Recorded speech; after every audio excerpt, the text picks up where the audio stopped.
say that sometimes in life we with K2 that I've been in close relationship with them, doing researches, and then we realized that most of our communities have some lack of access to those kind of programs, those kind of researches. So that's why I got involved in it, in this journey. Today we'll be talking about dementia, and we can when my slides come up. Good. We'll be talking about mostly Alzheimer's dementia, Alzheimer's disease, but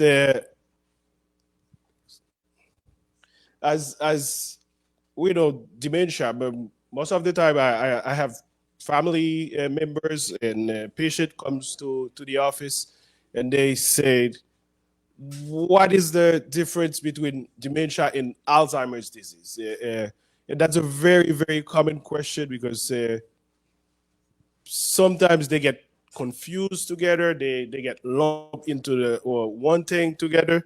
So today I like to tell you that dementia is basically the umbrella because it's like the main the definition for when someone is starting to forget, to not remembering things that they should be remembering. And as I said, it's more Alzheimer's disease is comprise most of the dementia in the United States and in the world. 50 to 75% of dementia will be classified as Alzheimer's disease. That's when almost 3 out of 4 people with dementia could be classified as having Alzheimer's disease. And after that, we have what we call vascular dementia, which is mostly when someone, let's say, had a stroke and lose that part of the brain, that can cause some dementia also. So that's in 20 to 30%. And there's other subset of dementia that we may see, Lewy body dementia, in 10 to 25%. And lastly, frontal temporal dementia, which is 10 to 15%. Those other type, we'll do a brief overview at the end of the presentation because we want to focus today on Alzheimer's disease, and rightfully so. So Alzheimer's disease is the type of dementia that affect the memory, the thinking, the behavior of someone. The symptoms can eventually grow severe enough to interfere with daily tasks, meaning sometimes those changes happening in the brain, they start way before. It's according to the researches, they can start as early as 10 to 20 years before you can see the symptoms. And especially in what I've realized is that in a lot of patients, they could be hiding some of those signs and symptoms, or just putting it as, oh, I'm just getting older. That's something that I've seen frequently, that anything that's happening, that we may not want to really confront it or deal with it. We can say, oh, I'm just getting older, it's normal. And then today I'd like to say that two things, if we don't get anything from the presentation, is that getting older does not necessarily means that we will forget everything. So that's just a myth. And the second thing is that as we get older, not everybody has to have Alzheimer's disease. So it's not a normal thing to have Alzheimer's disease. So those two things, I'd like, if we don't take anything from today's presentation, I'd like to remember that getting older can, as I said, I have a patient who's 103 years old, and she's still sharp as a razor, I would say. Yeah. So what happened in order to understand those brain changes? I'll just go to some quite, I would say, interesting and complex explanation, but I'll try to go over them. So, due to research now, what we've realized is that there's two main things that happen in Alzheimer's patients. And we all have our muscles are made of protein, and we have different type of protein inside our brain also. And those protein are called the beta amyloid. And with Alzheimer's disease, those amyloid protein become abnormal, and they form those sticky plates that attach to the neuron. The neuron basically is like the center. If like right now we have the cell phone, let's say, where they have chips. So those neurons are our natural chips, our natural computer processors, and those they form like plaques inside those neurons, and they affect our cognition. They affect our way to remember, to think, and to function.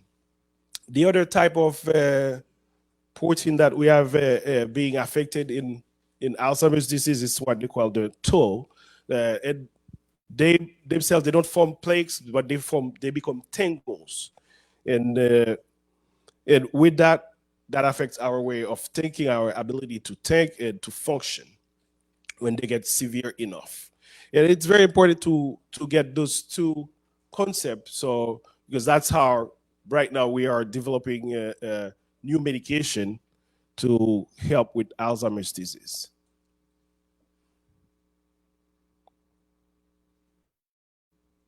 Uh, Now we can see the difference between the healthy brain, what we call the healthy brain, and Alzheimer's disease patient brain. And if we realize the healthy neuron, it's flat, it has that central processor in it. The all the different lines from it are clear. It's like conducting electricity in our brain. In the Alzheimer's disease brain, the first thing that we can see it's looks smaller than the normal brain, and that is very important to notice because as a primary care doctor, as a geriatrician, one of the first thing we would send someone to do is a brain imaging, and which is an MRI or CT scan, and sometimes we realize that that brain is smaller. It's what we call they usually refer to that as atrophy. Yeah, that's when the brain is smaller than it should be for the person age. And we can also see those plaques and those neurons that are tangled. So that's very important to understand what happened in the brain of someone with Alzheimer's disease. And few facts regarding Alzheimer's disease, as we said before, more than half to three-quarter of patient with dementia will have Alzheimer's disease. It's the sixth leading cause of death in the United States, and those are things that are irreversible and progressive brain disorder that slowly destroys the memory and thinking skill. So it is with time the person may start having forgetfulness, and typically will discard it as getting older. Uh, After that, they may start forgetting family members or forgetting uh, distance. If someone is driving, they start driving to go somewhere, and all of a sudden they realize that they don't know how to get there anymore. Uh, and that's places that they would go routinely. Uh, so all those different things may be happening over months, years, and typically it's someone close to the patient who would realize that we just talk about that before. Usually, that's the either the son or the close friend will talk on the phone with someone and say, "Oh, we talked." The person called him back again and, "Did we talk about this? Did Oh, yes, we did." And one of the things that I usually try to counsel family, friends, and children, especially adult children, is that what's going on, it's not the person's fault. It's not the your mother, your grandmother. It's not trying to have you repeat the thing. It's just they cannot remember it, because a lot of time that can bring a lot of frustration to the uh, caregiver or the spouse. Sometimes they may take oh, you're not paying attention. They discard it as not paying attention, as never listening. But what I'm saying is, as the person who, if you realize that you have family member, friend that are going through this, maybe sometimes take a step back and see, oh, maybe we should get checked for that. Maybe we should. Maybe it's more than just getting older, uh, because approximately 200,000 people in America will less than 60, younger than 65, may have what we call early onset also. So it's not only a condition of older patient. So we have to be on the lookout for those signs also in some of our younger population. The symptoms, as I went through them before, it's difficulty remembering, uh, newly learned information. Person went through an event and forget that they ever been there. Uh, Sometimes there may also be some personality changes. Uh, you have someone who used to be very loving, very thoughtful, and all of a sudden becomes you're like, why are you so mean to me? And sometimes we discard it. We find a reason for it. We find a logic for it, and we move on. But I think those things should, when we put them together, we should encourage that person to go and get checked out. Uh, and sometimes I've seen it a lot with spouses. There's you have someone in well into their 80s, they've been married 50 years, and all of a sudden there's, oh, my wife is cheating on me, or my husband is cheating on me, and they become very suspicious. Instead of and a lot of time children will just discard it, and especially adult children will say, oh no, mom or dad, you're just making things up. But sometimes we do need to pay attention to those things and realize that, oh, that could be a sign that something is going on in the brain that should not be going on. And at the end of the progression of the disease, we may end up with some difficulty even in speaking and swallowing and walking. It affects the body, the physical body at that point. What are the current treatment and current and future treatment? Currently, unfortunately, there's not really a cure for dementia or for Alzheimer's. There's not something that we can give a patient to stop it from progress, to reverse it, I should say. But the treatment options are mostly focusing on symptoms. We try to at least preserve or slow down that progression. Uh, the only path to effective treatment is through participation in right now in clinical trials. A lot of those new medication, new advances, they not yet available to the general population. They're mostly doing trials on based on what we know now of the two different protein, that's where we're targeting those clinical trials.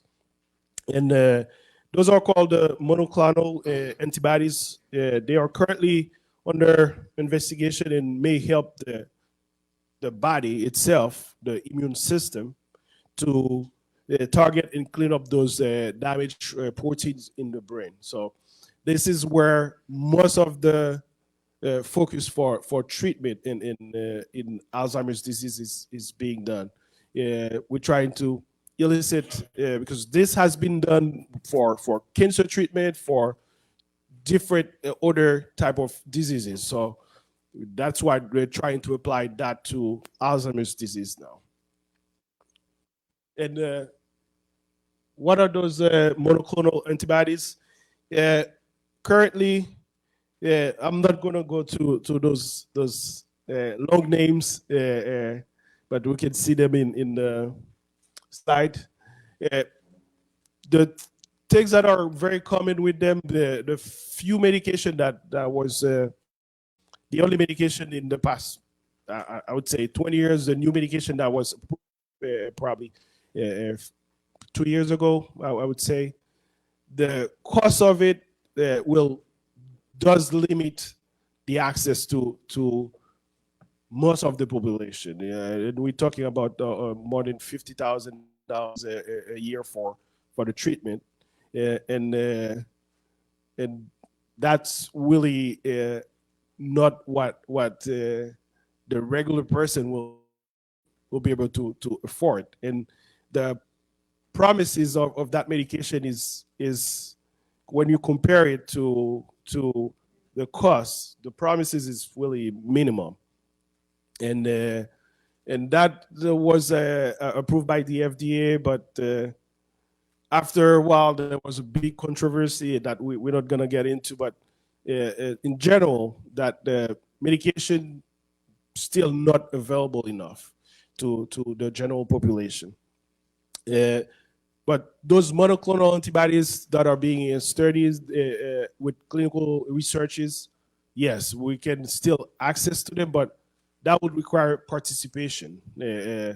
And last year, I think probably less than 10% of participate in clinical trials for those kind of medication were from Black and brown, what they define as Black and brown communities. So, in those medications, they are targeting for everybody when they get approved. So that really is something that to think about in our communities. The limitation of those medications, sometimes it's the infusion time, because it does take time to do it. Just like an IV, it goes through the vein. It's the infusion. And I think there's a big effort being made for them to be just either an injection or other form of delivery, because so far it's mostly through infusion, and you have to stay there and spend some time at that infusion center. Who is at risk of Alzheimer's disease? And as we at the beginning, I said there is some patient younger than 65 that will develop Alzheimer's disease. Patient will be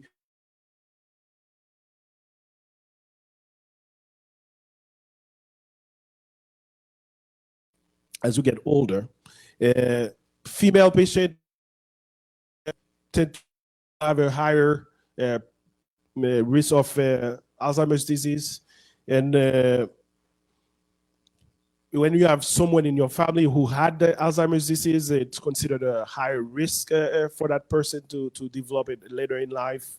Things like high blood pressure, like high cholesterol, those also can increase the risk of developing Alzheimer's in the long run.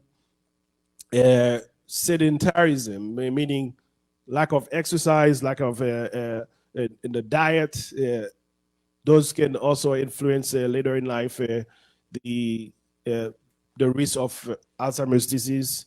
And also, right now we have what they call a gene, the ApoE gene, which that has been identified.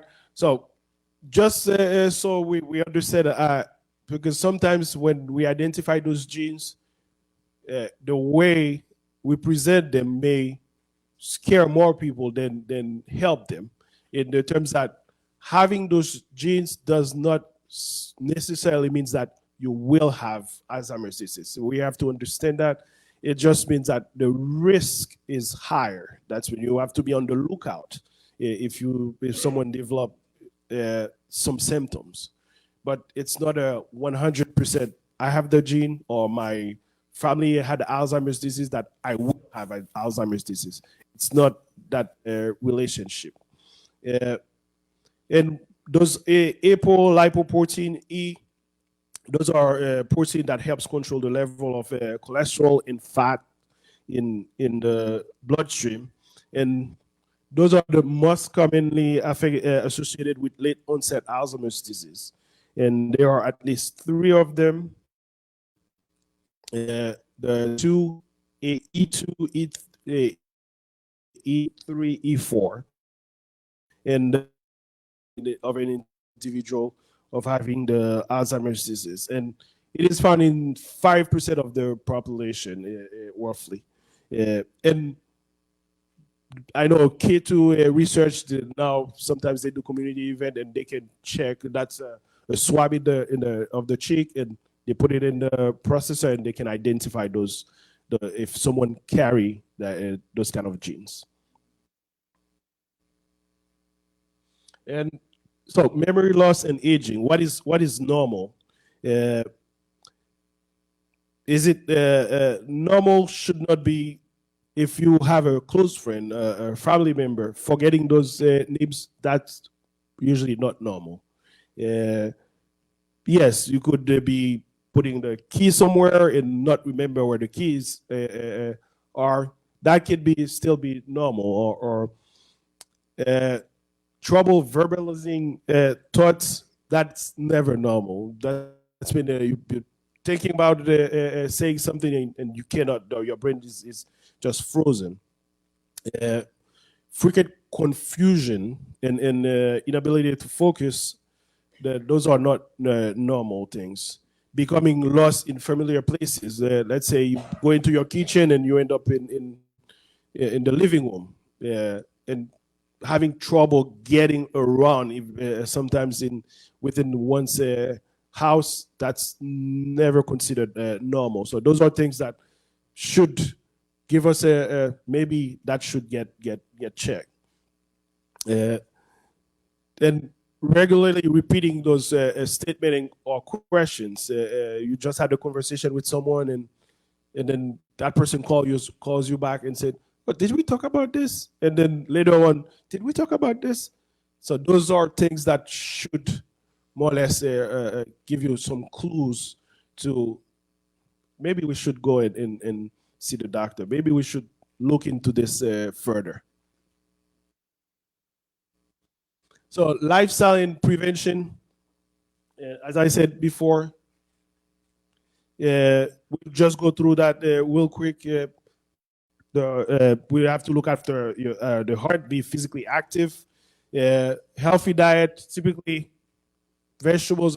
Before they used to say fruits and vegetables. Now we more or less say vegetables and fruits should be a part of the diet. Healthy brain, challenge your brain. That's Crosswalls puzzle. The engaging in we're in a church reading the Bible. That can help keep the brain functioning.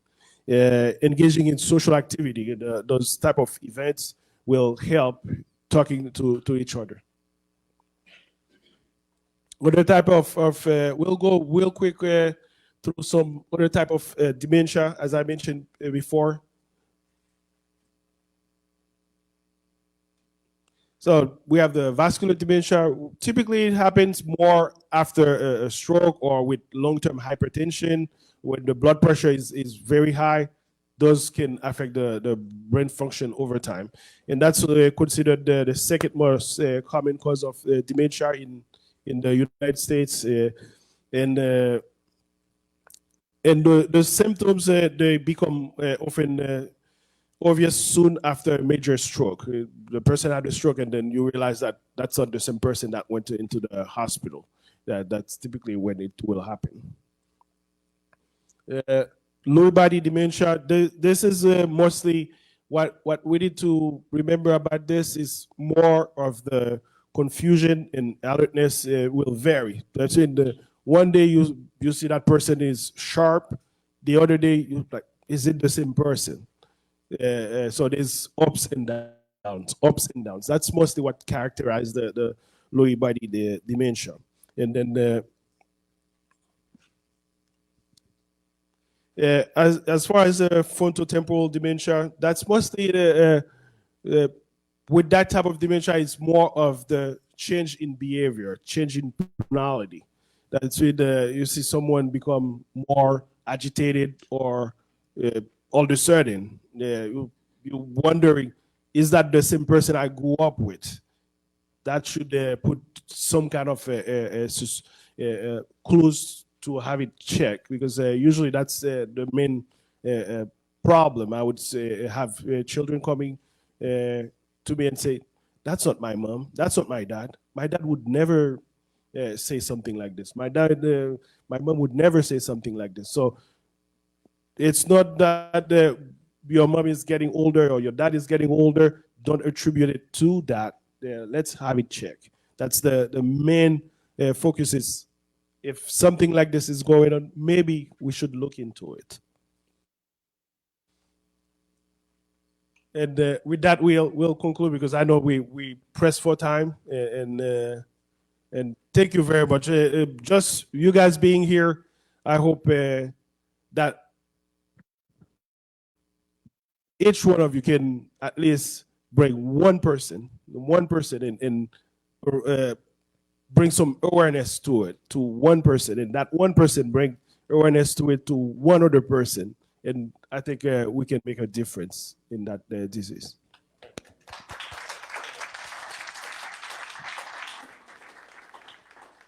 Thank you very much, Dr. Estelle. That was really a nice summation of what's going on as far as Alzheimer's disease. Let me remind everyone, this program is also being streamed live. And for those of you who are streaming the program live, if you have a question, please feel free to write to, and we will get to your questions just as we'll get to the questions here at the Pine Hill Community Church. I want to say again, how thankful, we're appreciative for the Pine Hill Community Church for hosting HEAL Collaborative here at this event. And also, I didn't say enough about Ms. Cotton, who's the director of the Experience Christian Center and Touch Ministry. You may not know it, but Justin has told us about all the good work that you've been doing to get this program together. And I know you're somewhat modest, Ms. Cotton, but let's give you a hand for all that you've done.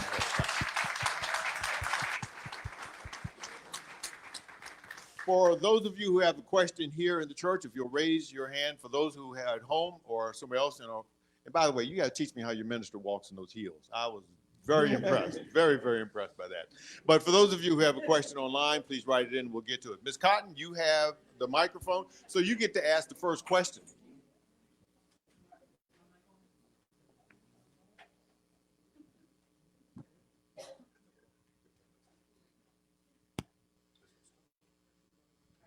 I want to encourage you guys. We're streaming on the Spirits Christian Center's Facebook page. So if you can just go on and share it for your folks who would love to be here and can't be here.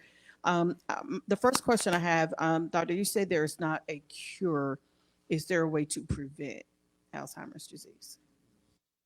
Very good question. Yes, there is no cure as of now. Prevention, what we went for,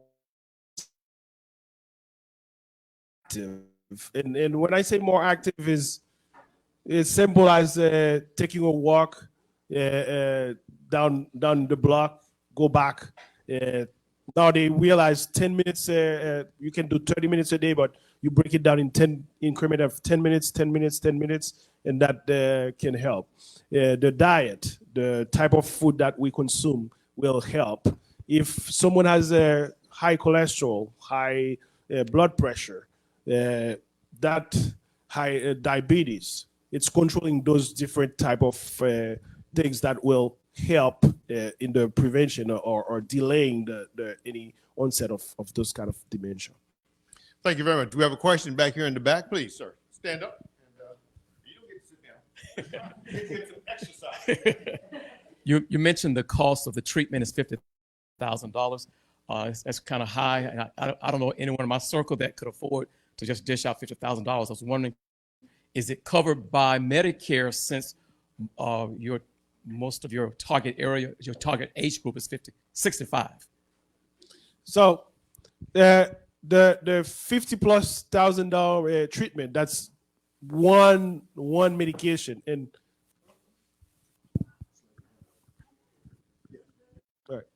the $50,000+ treatment, typically what we call the indication for it is very limited, since after being approved they didn't see the benefit that they were expecting in patient, and right now it's not really approved for someone with declared advanced Alzheimer's disease. It is more for early onset Alzheimer's disease. In fact, in terms of coverage in insurance, unfortunately, I really don't have that expertise and to know the coverage, because it will differ based on different type of insurance, different type of coverages of policies and things like that. Unfortunately, that part I really don't know. I think it's safe to say, though, that this is going to be one of the issues, as we're seeing with so many diseases now, that cost of treatment may be prohibitive, and there are going to be some people who would benefit from treatment who are going to be excluded. Yes, that is safe to say, and that goes for the dementia, for Alzheimer's, for diabetes, for blood pressure, for heart disease. Some of those newer medication, the cost does prohibit a lot of the treatment. Thank you so much for your presentation. I have a question. Do you have some insight into resources for caregivers? I took care of my great aunt when she was dying and she was going through Alzheimer's, and there was just no resources for me, for my family, to help deal with her issues. So are there resources available that you will be presenting today? I'm going to preempt that by saying now you got to stick around, because we've got a couple of really good folks who are going to give a lot of good information about just that very thing, because that's one of the key parts. But I will let you, if you want to comment on that, sir, please. So briefly, I don't want to spoil the next presentation, because this is exactly what we will be talking about. It's caregiving support. I do know there's a few organizations that help with caregivers. I would say CAN. There's one called CAN, CAN, the acronym for caregiver. And usually if you go to the website, I don't know if they have a local chapter here in Orlando, unfortunately, but I know that's one of the organization that focuses more on caregivers help and support, because we do know caregiver burden is very high with Alzheimer's and dementia in general. Mr. Keith Gibson, who's going to be speaking later, had a comment. Yes, good morning. I just wanted to add a little bit to Dr. Estelle's comment regarding the new drug therapies. I have some information that can help clarify. There are 2 drug therapies that have been approved recently that attack the biology of the disease. One was approved in 2020, which is Aduhelm, which was the first drug therapy. These drug therapies reduce mild cognitive impairment. Aduhelm reduces mild cognitive impairment by 23%. Just this year in July, there was another drug therapy called Leqembi that was approved. That received traditional FDA approval. That reduces mild cognitive impairment by 33%. It also received approval by CMS. Yes, Dr. Stell is correct. The costs for those drugs are prohibitive because we're talking about $26,000 per year. So what is happening here is CMS, and this is a good thing, they are agreeing to pay for this drug treatment, okay? Now, stay tuned because less than 60 days, there's going to be another drug therapy called donanemab. That drug therapy reduces mild cognitive impairment by 60%, okay? So that's amazing, okay? That's probably going to get FDA approval and CMS is going to pay for that. But I want to go back and clarify also too, this is some breaking news.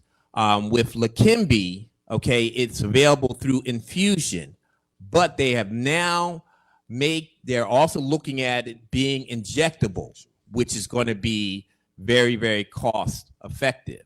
So, but the key thing is, and I'm not going to steal any thunder, we have to be ready to take advantage, okay? Because if CMS is paying for this, we've got to be there in line, letting them know we want access. For those of you who don't know, CMS is Centers for Medicaid and Medicare Services. They're the ones who are doing all the payment. Would you make a comment about that, please? Please give some good information for us. Yeah, those are good information. And the Center for Medicare and Medicaid Services, that's the one who regulates the insurance for Medicare. So once they agree to pay for it, the other thing usually I found, yes, Medicare may pay for the treatment, the actual drug. Sometimes I find my patient having problem with getting there, because you do still have to pay for the site. That's completely different. And when I say the $50,000, those are the added costs of getting to that treatment. The drug may be 20 to 30,000, but the added cost of the facility, what they call the facility, the injection side, all those are added costs. And I think one of the things that I would like to see, that's personally, is when we're doing those, the CMS is approving, is to take into consideration those added costs that the patient will incur. I wonder if you'd comment, is the diagnosis of Alzheimer's, is it a clinical diagnosis? In other words, is it based upon the way the patient is presenting to you and what you're seeing in your office? Or are there other tests that are done to confirm the diagnosis, particularly if you're talking about getting drug paid for? So Alzheimer's disease, yes, mostly is the presentation, the history and physical, just like most of medical conditions. And right now we do also have those special scan, the PET scan for the brain that can give us further insight into those different protein that we mentioned, the tau and the amyloid plaques. So originally it was mostly you go through those questionnaire, you check the symptoms, the way the patient is presenting, and then you get to the conclusion when after eliminating other causes, possible causes of dementia and forgetfulness. Mm-hmm. So you end with Alzheimer's disease. But mostly lately, we have the PET scan that can further give us more insight into that. Even an MRI can give us more insight now with the what they call neuroquantification. So it can give us more insight into the diagnosis of Alzheimer's disease. Yes, ma'am, please. Oh, microphone's there. Is anxiety at all associated with dementia? That's a very good question. Anxiety, yeah, that I know of, anxiety in itself, I don't know that it's a risk factor for dementia, but the anxiety can affect other things that probably will contribute to the acceleration of memory loss. I would say a lot of time we do have to decipher those different presentation of either anxiety or depression that can mimic someone having a forgetfulness and a memory problem. You touched on it a little bit when you talked about the vascular causes of dementia. But when we look at a population, unfortunately, in the African American community, we seem to have so many comorbid or other conditions going on. Can it be sometimes that these other conditions, bad heart, diabetes, or liver or kidney disease, and or their treatment of these, can these impact our cognitive function that make it look like Alzheimer or even hasten the onset of Alzheimer's disease? Yes, those different conditions, just like the anxiety or depression, can affect our ability to think or to remember. The difference is that after we identify those causes and we appropriately treat them, the person should go back to the baseline.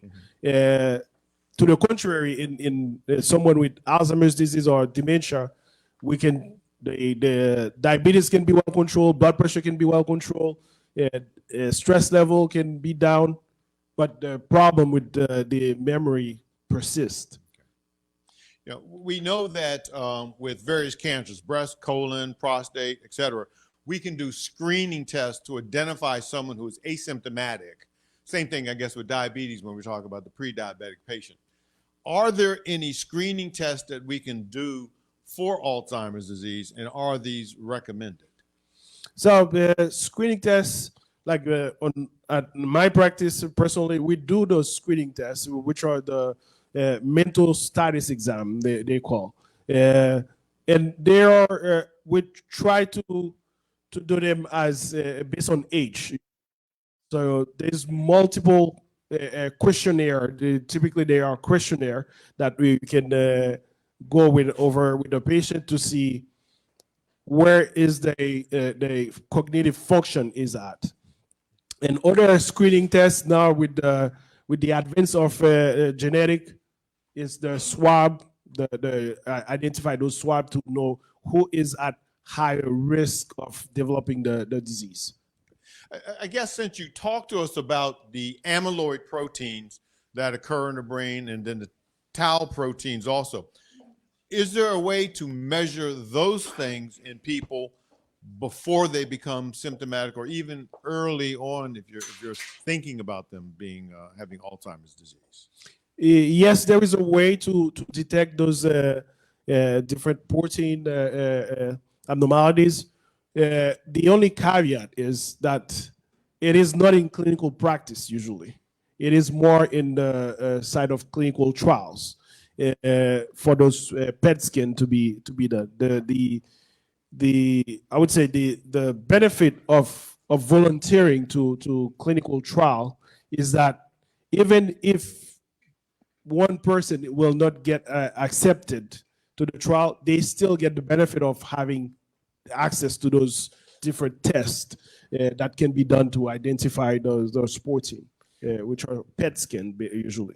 I'm not trying to drive business to Centerwell. I am neither paid nor, I know you looking at me saying he's going to get a commercial for Centerwell. I'm not going to do that. I promise you.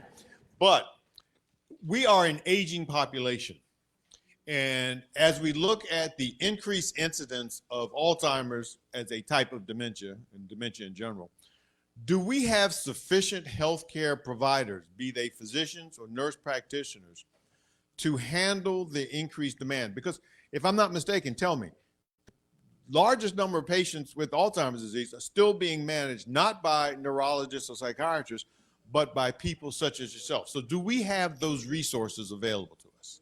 Yeah, that's a very good question.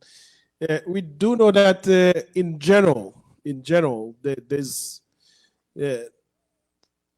there's how should I put this? Oh, the first thing, first disclaimer. Today is I'm presenting my employer today. I'm Too just late, sir. Too late.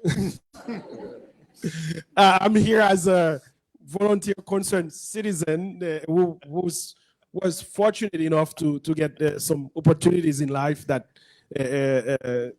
through my grandma, my mother, they sacrifices and put me in medical school, and that's just as a concerned physician, not as a representative of my employer.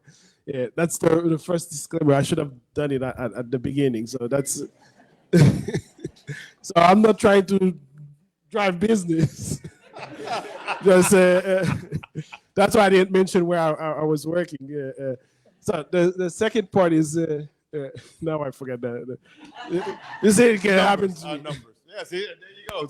In terms of access, primary care in the healthcare practitioners in general, yes, it is projected that we will have a more population will be underserved as time goes. More, it's we have we need more people to get involved into healthcare. More of our, I think that has to be done at even middle school or high school level. That we have to get our young people in. And one thing I went over, I don't want to be political or anything, but one thing I went over with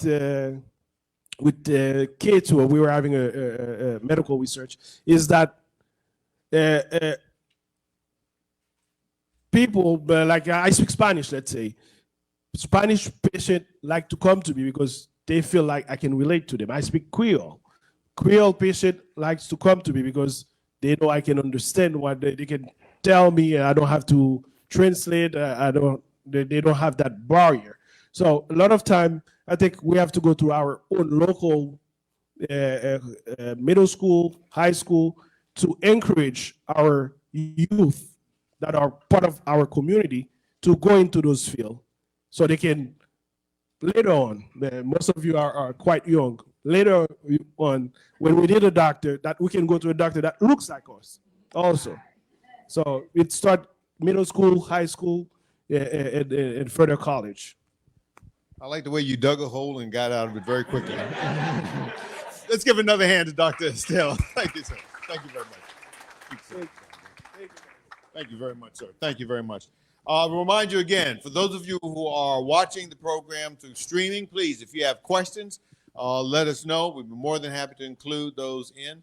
And also, I want to say that Dr. Estelle's charge to us all right now, for those of you, I think everyone got it, but if it was too subtle, we are the eyes and ears of the healthcare community. We are the ones who are going to recognize the changes that are taking place in our family members, our friends, and those in our community. And we have to interact, and we have to interact with them, and we have to intercede on their behalf to make sure that they're getting the care that they need. So this is not enough doctors, not enough nurse practitioners, but there are a lot of us sometimes going to name community health workers. We're the ones who are going to make the difference. I want to bring up Ms. Cotton right now. She'll take us to the next panel. Wonderful, wonderful. Thank you so much. We're help us understand how to navigate our loved ones through this diagnosis and treatment, and assist in organizing their care and providing education assistance for the caregiver and their loved one each step of the way. We know that can be very difficult. So we are so pleased to have Denise Wilson, who is a family caregiver division in dementia care and cure initiation for AARP. And we have Mr. Keith Gibson, who is the director for diversity, equity, and inclusion and research champion, state of Florida, the Alzheimer's Association. That's a lot. He do a whole lot of stuff to make sure that we're included and that we know what's going on. And so we're going to have them come up, and Dr. Tusker as well as go through this next phase.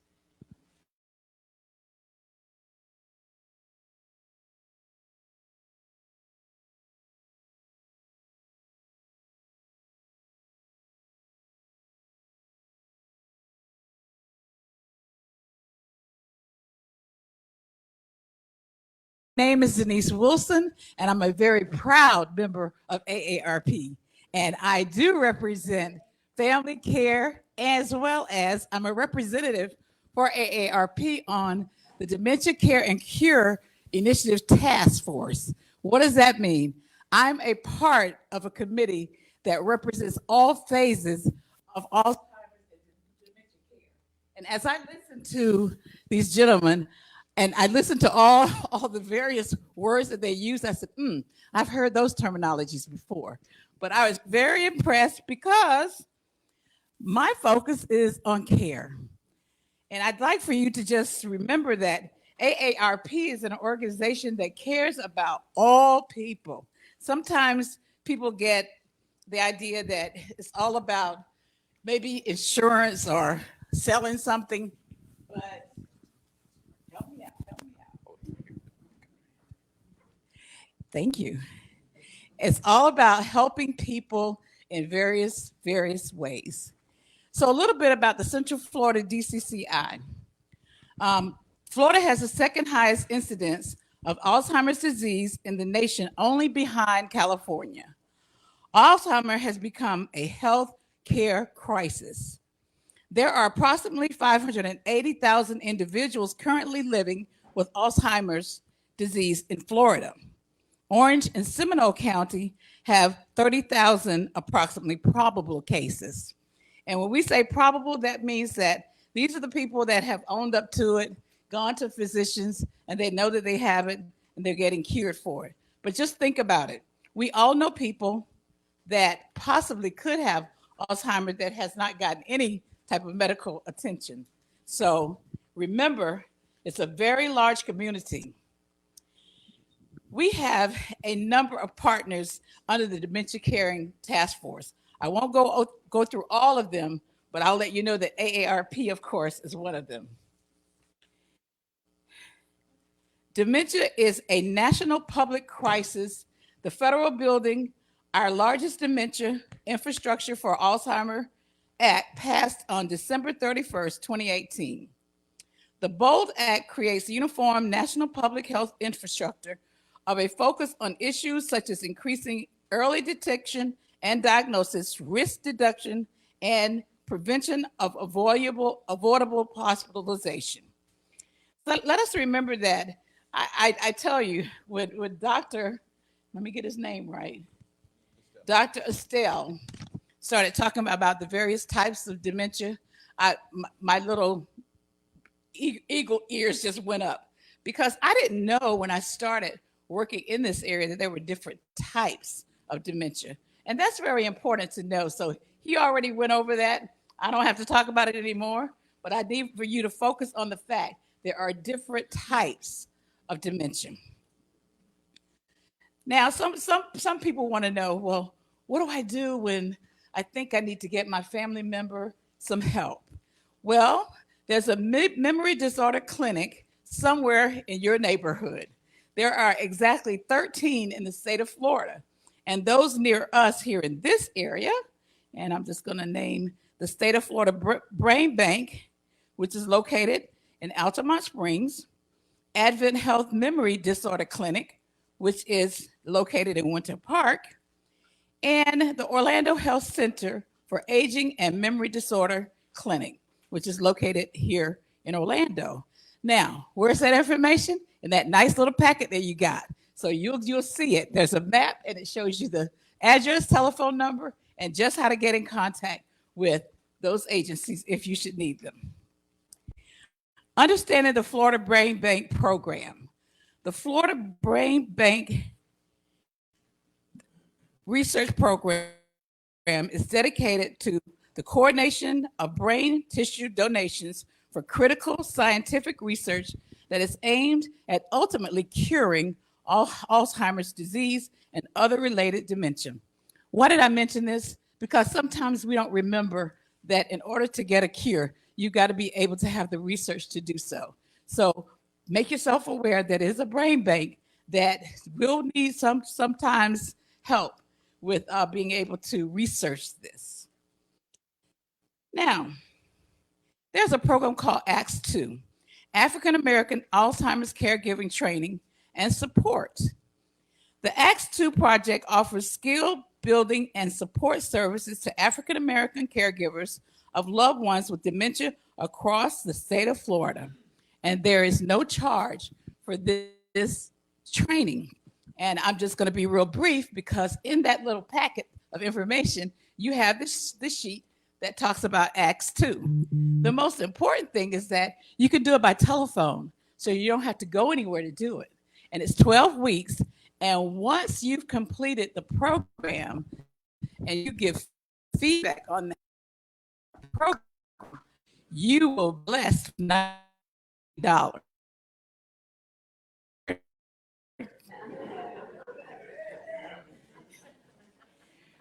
Resources for referral.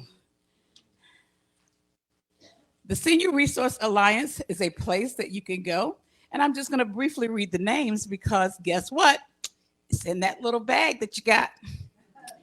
The Alzheimer's Association 24/7 helpline. And this is really important because if you've ever been in a situation that someone nearby, someone close to you, a family member, all of a sudden started acting in some of the different ways that Dr. Estelle explained.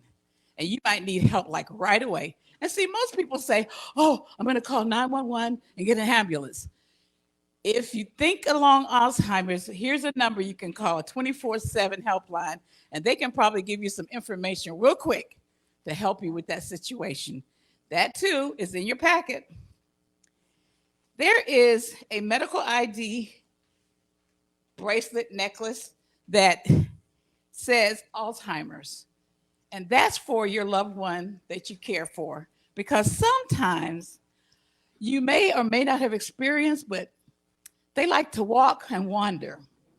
They got places they want to go and people to see, and they don't know quite who that is, but they want to go. That's okay. We love them. Well, there's a scent prevention kit. And what it does is they get the scent information from the person's body. And it's registered with the county sheriff department. And if ever your person gets wandering away and you need help, they have it on file. So when they get the canine dogs out, they can immediately know where the person is. So that's some very important information that you might want to get yourselves a part of. The Alzheimer's Association Safe Return National Program is what it's called. Our nationwide emergency response service facilitates the safe return of individuals living with Alzheimer's disease. And there is information in your packet that tells you how to contact them. There is a page in your packet that has all of the resources that you will ever need. In fact, resources for diagnosis at Advent Healthcare, Orlando Health, Neurology One, resources for home safety. Now that's something people don't often think about, but you really need in this situation. Resources to aid with wandering, as we talked about. Resources to assist with driving and transportation. Resources for lower income families at the Senior Resource Alliance. Resources for caregiver support. You know, as a caregiver, you've got to do so much because you have so much love and care for your loved one. But sometimes caregivers got to remember that caregivers got to be cared for. So make sure that you keep that in mind. As I close, one thing I'd like for you to remember, if you can, if not, the letters to talk. T means if you're encountering with a person that you think may have an Alzheimer dementia situation, take it slow. Don't talk to them real fast. Don't move up on them. Just take it slow. Don't move up on me. Shoot, talking about them. Me too. Ask simple questions. What's your name? How are you? Can I help you? Remember, you have to get on a level that they will allow you to help them. And limit reality checks. Like I said, Don't push up on them. Just stay back and keep eye contact. Let them know that you care. If you look like you care, then they might let you help them. In closing, there's a packet, there's a little brochure in your envelope, your bag, that says Prepare to Care. AARP has published this for anyone that has to care for anyone. And there are some good resources there. And we would just like to let you know, if anyone needs to know any more about AARP, I'm like all these other gentlemen that were up here, they're not pushing their brand either, and I'm not pushing mine. But if you need to know anything more about AARP, I'd be happy to assist you.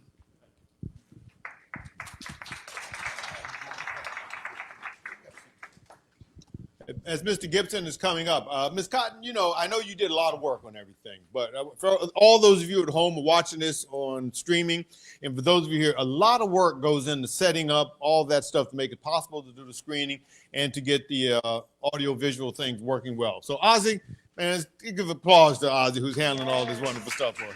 Thank you very much, sir. Thank you, thank you, thank you. Mr. Gibson, the floor is yours, sir. Thank you.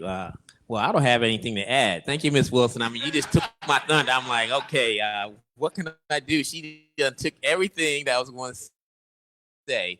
But I'm proud to say that the Alzheimer's Association and AARP are a national partner.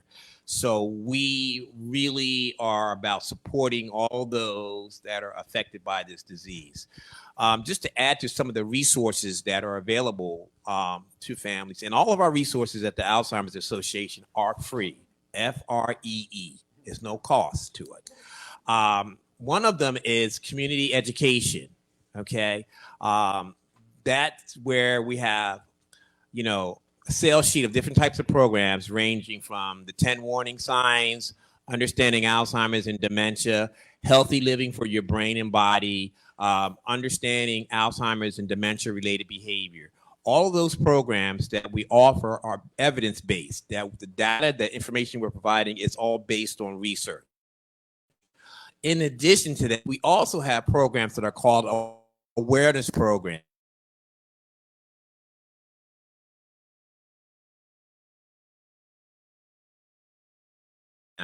That will be able to help the questions that you may have, particularly on that topic. Another valuable resource that's available is support groups. I don't know if Pine Hill, well, we got an ask, because here's the thing. We need support groups specifically for Black caregivers. Because here's the thing, you can go to a generalized support group, but their needs, their wants are different from ours, okay? So we would love to partner with Pine Hill Community Church and start a support group right here in this community. Because here's the thing, I speak from experience. First and foremost, I love what I do, because I have a connection to this disease, a professional connection and a personal connection. So what I do, it's from the heart, because I speak, and I hope you want to stick around for the caregiver portion, because I'm going to share with you my journey with this disease, because this is a disease that does not discriminate, okay? And this is a disease that we as people of color need to embrace, because the numbers don't lie. And here's the thing, we need to protect our community and our heritage and our legacy. In terms of resources, again, education, caregiver education, awareness presentation, support groups, and most importantly, as Ms. Wilson identified, if you got a telephone, I want you to pull it out right now. I'm going to give you the best resource that money can buy. It's our 1-800 number. It's 1-800-272-3900. That's our helpline number. Can you say that again, please? 1-800-272-3900. 1-800-272-3900.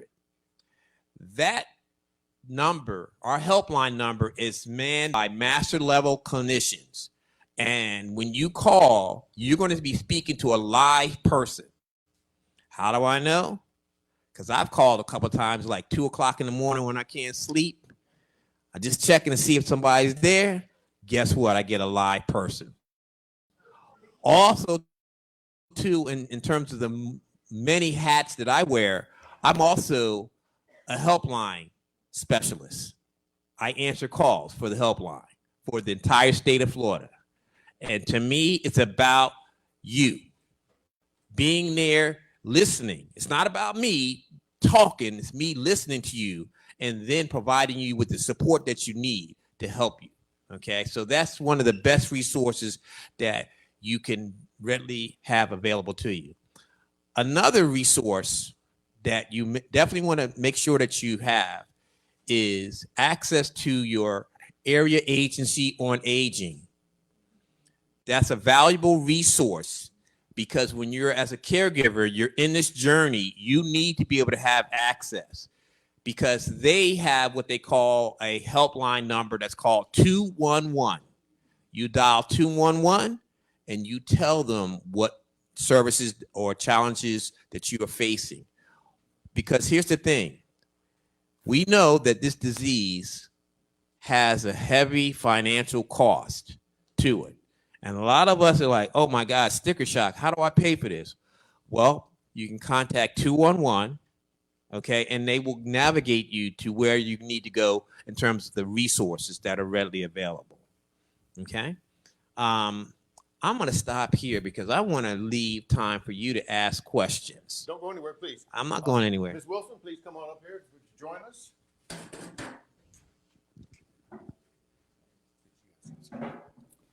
I think I might have left the wrong impression about something. Fortunately, we're being hosted here at Pine Hill Community Church, but it is the Experienced Christian Center that is actually putting on the program. I don't think I said that correct. So let's give a shout out for that. Ms. Cotton, I think you ought to be very careful about answering your phone because we know that Mr. Gibson likes to call people in the middle of the night. So if you see a strange number. So just all be very careful. Now, I wonder if you'd go back again. I want to hear that number one more time from you because I want to make sure everyone got that number correctly. Yes, the number is 1-800-272-3900. Okay, again, for those of you who are watching online, please, if you have a question, let us know. If you're here, just raise your hand. Now, I saw an interesting statistic that said that the cost of caregivers for patients with Alzheimer's disease exceeds over uncompensated care, I might point out, was $300 billion. And to put that into perspective, that's 75% of the annual gross income for Walmart and 20 times the gross revenues of McDonald's. How in the devil are people taking care of folks? This has got to be putting a terrible burden on families. Explain this to me. Ms. Williams, I'll let you start off first. Ms. Wilson, start off first, please. Well, first of all, those numbers are astounding to me too.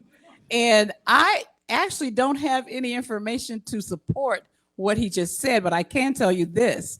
Once that you contact organizations such as Share the Care, the Senior Resource Alliance, they have information that can support what he's saying and better give you a good answer than what I can.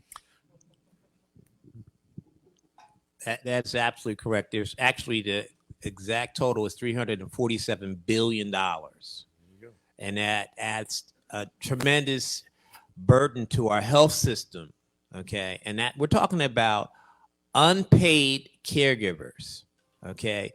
You have over 11 million unpaid caregivers. Okay. Now to break that number down here in Florida, that's 827,000 unpaid caregivers. And just to kind of like set the stage for the caregiver section is that African Americans provide 40% more care than white caregivers. Okay. So, and we're least likely to access resources as it pertains to respite. Okay.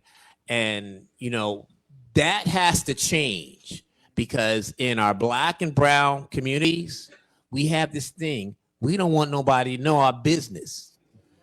We got to change that because we're missing the boat. We are missing the boat because we have to have access. Because, you know, in my title is diversity, equity, and inclusion. Every time when I share my title, I get the mean looks. Oh, you all about that reverse discrimination. No, it's about access to opportunity. That's what I'm promoting. That's what I'm advocating. Making sure everybody has access to opportunities. Those that are disproportionately affected, underrepresented, and underserved. And again, I just want to thank all the persons that put this event together because this is a resource in your community. Ms. Wilson, when we're talking about bringing someone back into the family who may have been living out independently, but now we got to bring them back home, what are some of the little things that we should look to do to make our house safe for that individual and make it easier for us to care for them? Well, as you know, each home is a different situation as far as the setup, as far as who lives there, who will be caring for your loved one. And I'm not shooting my horn again, but AARP has a class about setting up home care for individuals to make the home safe. And I don't have all of the information from that course, but I can tell you also there's a resource called Home for Safety that's in your packet. And it says home modification designs, all in construction services, major home renovations, Center for Independent Living, grab bars, installation, etc. So I'm sure that they too have information that can assist you with making your home safer once your loved one comes back to live in the home. You have a comment? Yeah, I just want to, and Ms. Wilson, you're too modest. AARP has a variety of different other programs. They even have a program that teaches technology on how to access and use the computer, and it's at no cost, if I'm not mistaken. Correct. You know, so you're just too modest. I mean, you might just go and let them know everything. Well, don't forget, they also, if you call ARP, they'll put you in touch with someone at the state agency who will also provide some information. Ah, good. If you look at that packet in there. And you know what? I don't think I put my card in there, but there was a stack of them on the table. So if you didn't get my card, it just would be aarp.org. So aarp.org. And the booklet that's in there that says Prepare to Care, that also has our information. But please get my business card because I would love to talk to each and every one of you to give you whatever information that you may need from the AARP's perspective. Yes, and I believe you also have a question for us, please, ma'am. I'm a nurse, and I had to give up my job as a nurse to take care of my husband who has Alzheimer's. And what he talks about losing income, I've lost a lot of income having to do that. Now, I don't know any resources here in this area in Orange County, Pine Hills area at all, and so I'm kind of stuck. That's why I'm here. I'm looking for respite care because I haven't had a break since COVID, taking care of him, and so I feel burnout. And I don't know if there's any respite care or any place that I could leave him just for a week or something so I take a break. Well, you're in luck. There's a program called Managed Care. Okay, and Managed Care is a program that's offered through the Agency for Healthcare Administration. But the first step is that you need to reach out to the CARES program, which is through the Department of Elder Affairs. The CARES program will come out and they will screen you and your husband to determine a level of care. Okay, once they do that, you will be granted what I call the Willy Wonka ticket that's going to allow for you to have that respite care that will come into your home. Another program that you could have access to that's also administered through the Department of Elder Affairs is the home care for the elderly. Okay. And with that, the home care, I think, is either the home care for the elderly or the community care for the elderly. One of those programs provides a stipend, a monthly stipend that will pay you to provide care for your husband in the home, because at the end of the day, the state wants you to keep your loved one home, because when they come into the system, it's a more pricey burden on the state. So again, remember that number I gave you, 211, because that's the number that you want to access and say, I need to find out how I can get supplemented for taking care of my husband, and let them know that I need help. I need respite. Yeah, we have another question right here. Sir. Yes. In order, this is for AARP, in order to access all the information and services, does the caregiver or the patient need to be a member of AARP? I'm sorry, let me make sure I understand your question. Do you have, in order to access the services provided by AARP, does a person have to, what we're talking about here, do you have to be a member of AARP? I think that's the question. Well, the services that we have are actually for, well, we have a website, number one, and that anyone can go into and see what we have, what's available. Now, there are different things that a member has access to that a non-member does not. However, I believe that the membership itself is somewhere like $16 a year, so it's very minimal. However, if you are a member, you will be open to a gob of benefits. And when I say gob, when I started with AARP, my desire was to be able to help people. And I had done some public speaking, somewhere along the line, but I wanted to get better at it. So I'm actually a member of what's called the Speakers Bureau, and we have Zoom presentation online. I talk to people all over the country on Zoom. But that made me better because I went through the training and I was able to do that. Now, the other part of it, I traveled last year. I know this is not a part of what we're talking about, but you need to know this. When I went to Tennessee and I got an airline ticket, I went through the AT&T Travel. My ticket was $100 cheaper because I was an AARP member. So I'm just going to share those little things because you don't know it until you ask about it. I am an AARP member for several years now. A lot of people believe that you have to be whole to be a member. But as you hit 55, AARP start to flood you with letters. You did not have to wait till you're 55. I got it at 50. I think someone over here had a question. Someone who had a question? Raise your hand for me. Oh, you have? Yes. As I'm going back there, is gobs more than bunches and bunches? I wasn't sure about the quantity of this gob stuff. Okay. Okay. My mother lives in a small town about 80 miles from here.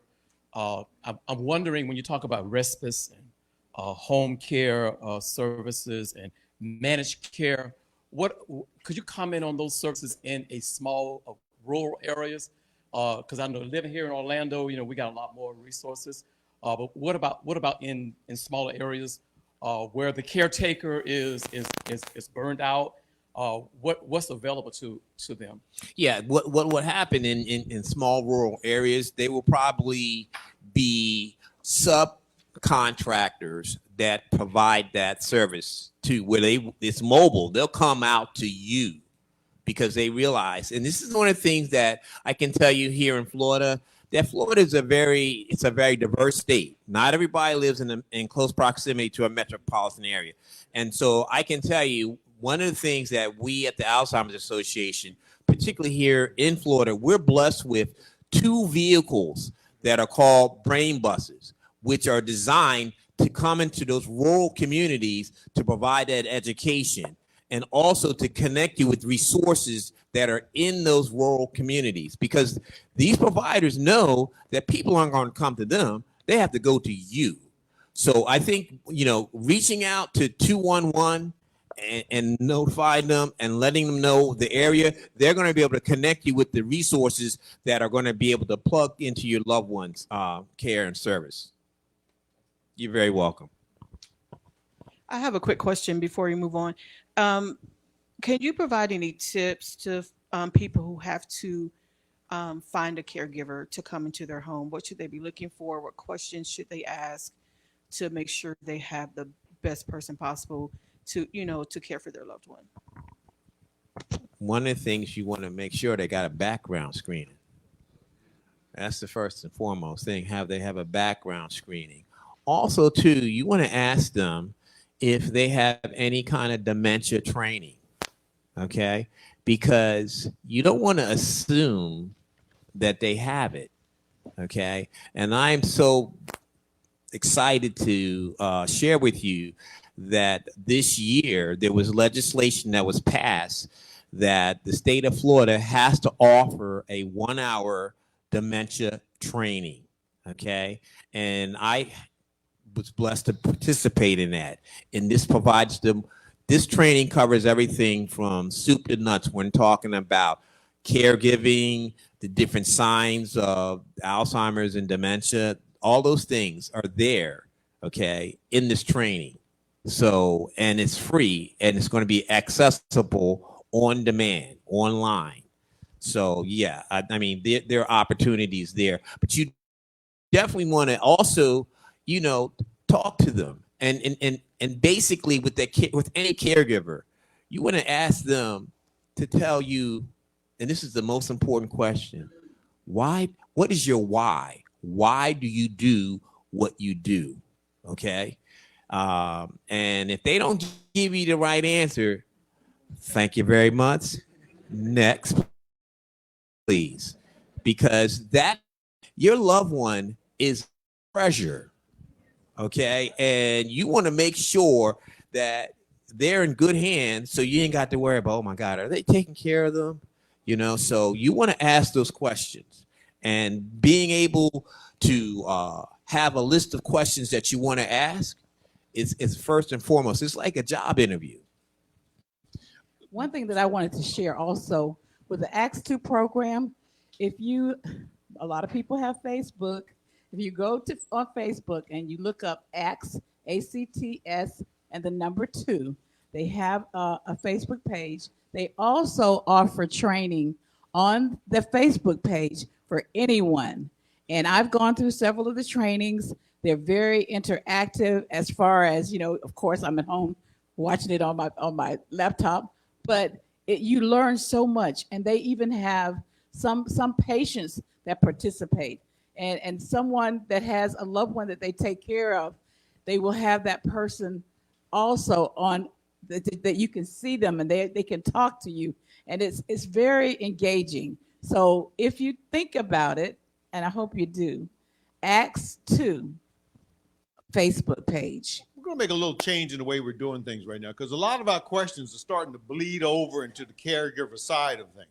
So what we would like to do, you ain't going to get to go nowhere, though. You got to come back up. I want you both to sit back down here, and then we're going to bring you up, but I'm going to have Ms. Cotton is going to come back and introduce Ms. Gandy. Mr. Gibson was already scheduled to be here with us, but he's going to have to go and bring Ms. Wilson back up here also after we finish with this portion. Ms. Cotton. All right. So as you said, we're going to talk about caregivers. And so I want to introduce someone who is so dear to us at ECC, Mother Darlise Pender Gandy, who is over our SAGE ministry. What some of you may or may not know is her husband, Elder Gandy, has been diagnosed with early onset dementia. And Mother Gandy, you could just talk about your experience, what being part of SAGE ministry means to you, your journey as a caregiver for Elder Gandy, and just any challenges you faced, and any gaps you see, and just anything, how you want to share freely. You got to say none I just said. Just share how you want to share. This is tough for me. Good morning, everyone. First, I want to tell you that I am a wife first. When I married, it was for sickness and for health. And no one has the guarantee or caveat of what is guaranteed in our marriage when you do marry. Um, my husband was in perfect health. And then, as you always say, you can lay down one day and then get up the next day and something totally different happened. My whole life has changed. You can heal with broken bones and mend a broken heart, but there is no cure for dementia. And when I tell you my heart, it's been a struggle. They say, oh, you're a caregiver. I didn't interview for a caregiver. There was no interview. A caregiver is someone that is skilled to know how to wash and to prepare meds and to take care and to roll and to tuck and to. That wasn't in my description. I just told you I was a wife first. Now I'm a caregiver with. Now I can say I have training because I had to learn how to do the meds and how to tuck and how to wash and how to all those things that caregiver does. The struggles that I have had, the roadblocks I have encountered. He says, well, you know, I didn't know he had dementia. The hospital that he was at, they have those iPads, and I was reading, and the doctor never informed me. So I didn't know. And so after reading, and now I'm asking questions, where do I go from here? What do I do? Where's the tons of resources? When I tell you those doors shut, and you don't know in the midnight hour when I felt like I'm walking off the edge, when I'm screaming and hollering and don't know how to handle my husband, what is next are the different personalities that the Dr. Estelle talked about. I went through all of those things where he's stuck in time and I have to be there with him, if it's the 60s, if it's the 80s, if he's at church, or it didn't matter. But as a caregiver, it can be stressful. It can be depressing. And I do thank my church because they do huddle around me. They do love me. They comfort me. And family. I don't want to leave out family as well. And to make sure that I have what I need. But it's emotional roller coaster. It really is. Unless you walked in these shoes, you will never, never, ever understand what it is to go through, we have a loved one to go through dementia. You say, why we keep them home? And because you want to love them and make sure that they get what they need, because otherwise then there's something else and something else. And he says, oh, you got to ask the right questions for the caregiver. I am that caregiver because I love my husband that much to roll and tuck and give him his medicine and whatever it is that he needs. And if he's going through his personality changes, I'm there. What do you say when you feel like when he's going through and you feel excluded or he doesn't remember who you are? We were only married 2 months before he got, when he got the diagnosis of being dementia. 2 months, we were just married, 2 months. And now it's like when I go in, he may remember who I am. And then again, he may not. He goes through different changes. And you say the support of AARP. One thing the medical people need to know, or community, they have to tell us that AARP does have all of these resources because you call the 211. And I've gone to the Alzheimer's and the dementias. And then one of the things that I get, well, we have meetings one Thursday on the first Thursday before the third Sunday, before the fourth Monday. And I told the woman, what do I do the other 29 days? What do I do the other 29 days? So when the gentleman is saying that we need support in our community, we need it like 24/7. I have called those numbers and all I got was a click. And I said, well, what am I supposed to do when no one on the other end is answering? So I call family members or I call my close friends and I'm boohooing, crying and help me get through this because I don't know, I don't understand, I'm confused myself. And to see him later or going through those mood changes and just declining. Where do I go next? So it's not easy for myself. It's not easy for him. It's not easy for our family. And you talk about support and resources. We need it here in the community. Trust me when I tell you. You can call on the other line if you like, and you'll get somebody that's sleepy or you done woke them up and they really don't want to talk. And I'm being so straight honest. I am. And so when I say I'm walking on the edge, it's like, what? I'm about ready to jump. Because I can't, as a caregiver, you want the best for your loved one, but then I understand that, and this is really what got me. The caregiver will die before the person that they're giving care to. And I ain't ready to die yet because I love my husband, but I don't want to die taking care of him. So I have to, and I'm telling you, my church family is busy. Darlise, you got to take time. Darlise, take a minute. Darlise, because mentally, it's a roller coaster. It wear and tears on you.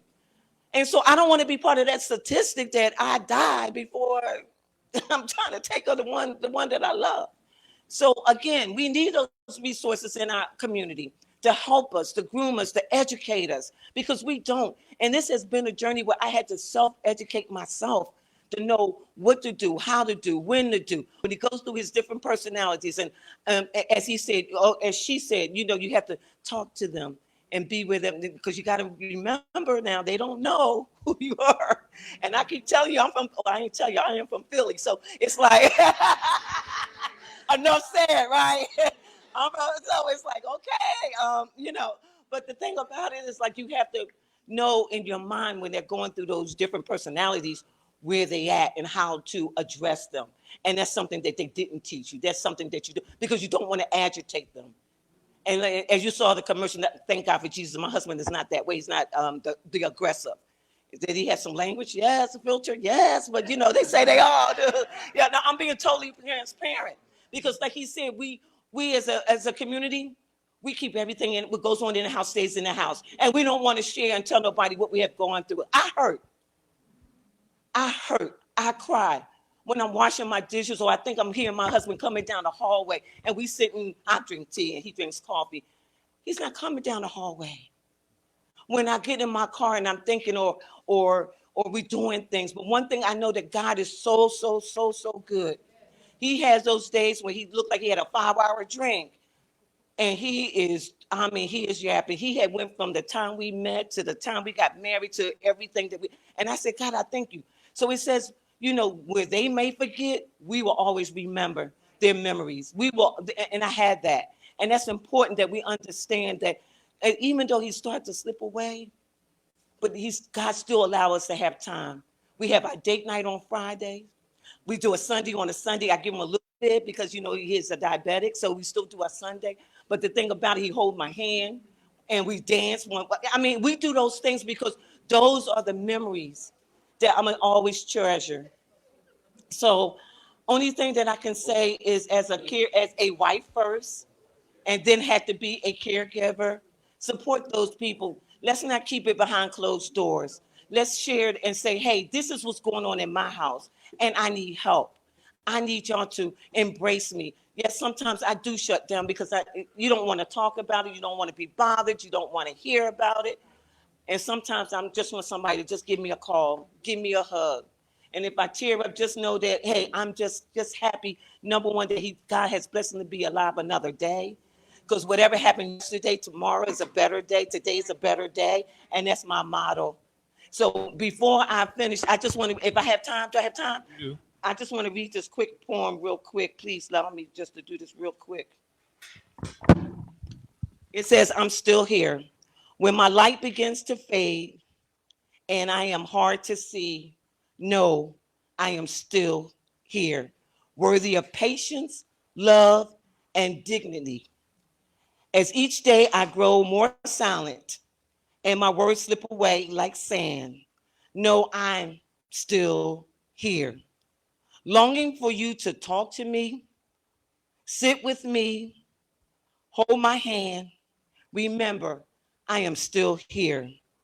I hope and pray that you will love me. The memory is your will. He is still.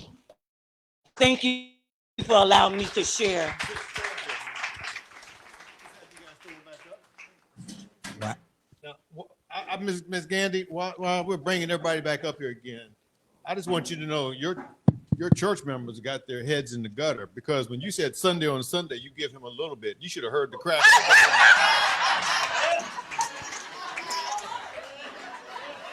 Yeah, you heard. I heard all that giggling going on there. Excuse me. Let me clear that up. There was an ice cream Sunday. There was an ice cream Sunday. There was an ice cream sundae.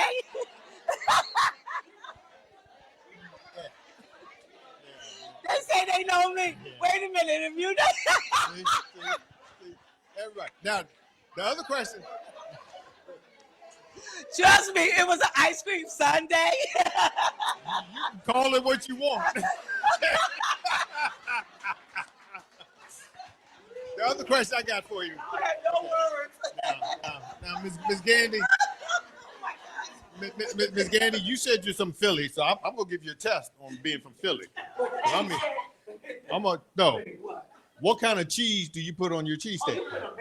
There you go. She's from Philly. All right. Not cheese whiz, American. American. Very good. And the roll has to be salt. But first off, I want to thank you very much for sharing that story with us. I think that's exactly what we needed to hear.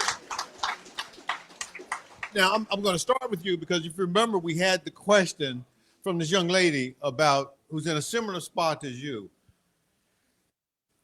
None of us signs up to take care of our parent or take care of our spouse. And God forbid, if you have early onset Alzheimer's, take care of our children who get this, though it's quite rare. Your faith guides you, obviously. How do you find that strength every day? What role do you ask for family? Do you want family members to ask you if they need help, or do you want to be able to ask them? How does that dynamic work? So you can get It kind of works both ways. Because everyone knows how I am, they'll come to me. They'll ask me, hey, are you okay? I get the phone calls. Again, I didn't sign up for this, and I want to give a shout out to Bishop Derek L. McRae. He has been absolutely phenomenal because that's who I worked with, and he's been phenomenal as far as my time and just doing what I need to take proper care of my husband. So I just want to say thank you to the Experience Christian Center. Yes, woo! Shout out. Okay, now let's go back to this because this was really a big topic in terms of our caregivers. You made an interesting point, and I don't know if you know how real you were when you said the caregiver sometimes dies before the person.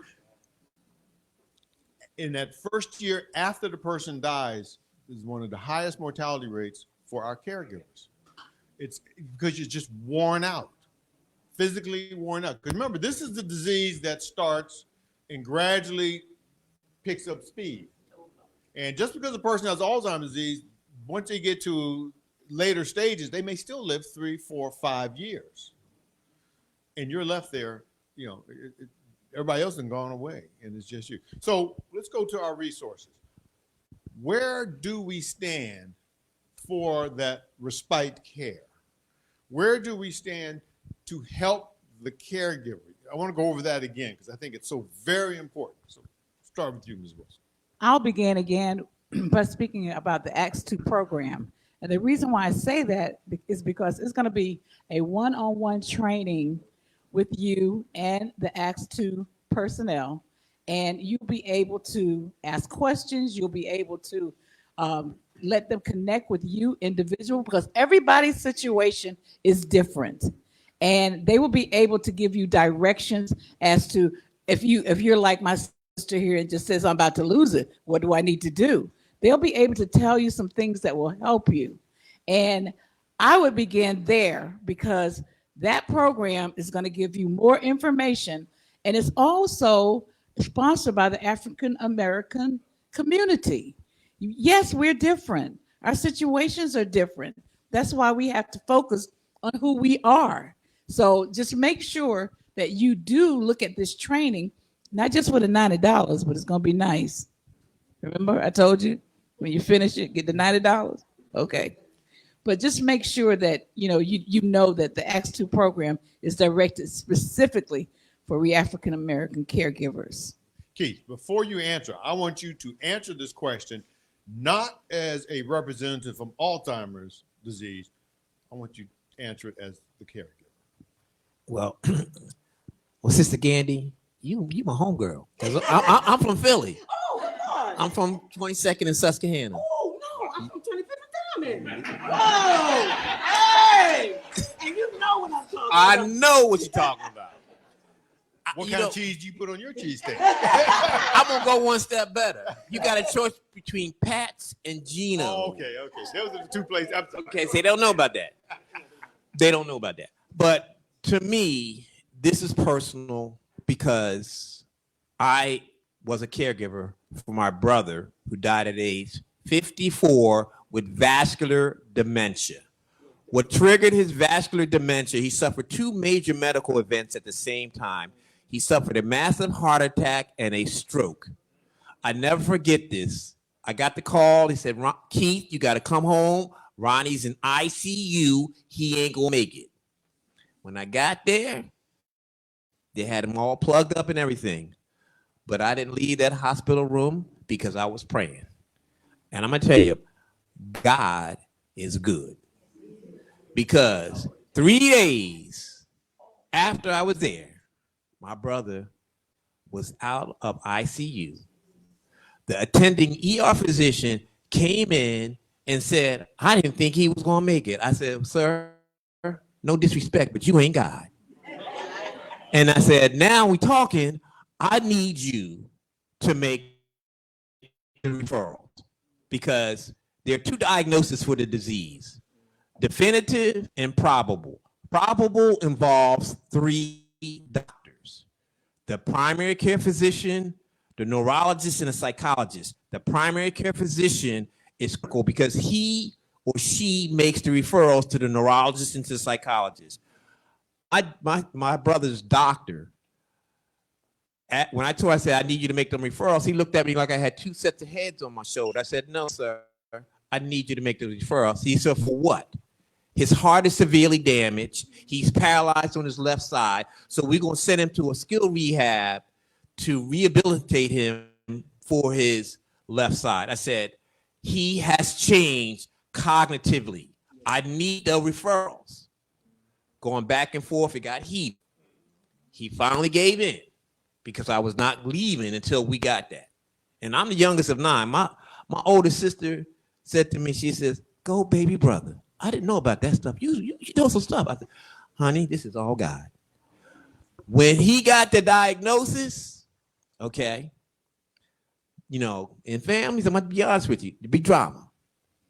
They said, just leave him in the skilled nursing home. I said, no, that ain't happening. I'm bringing him home. And at the time, I did that, didn't even ask the wifey. Brought him home, and it was a little bit of change, but no challenge, but I brought him home. And once my other siblings started to come around, they became educated by the disease. But for me, it was a challenge to get that diagnosis. And I'm gonna tell you, at the time, as today, I'm very knowledgeable about the disease. But the best thing that I could do, because early on, I was a horrible caregiver. You know why?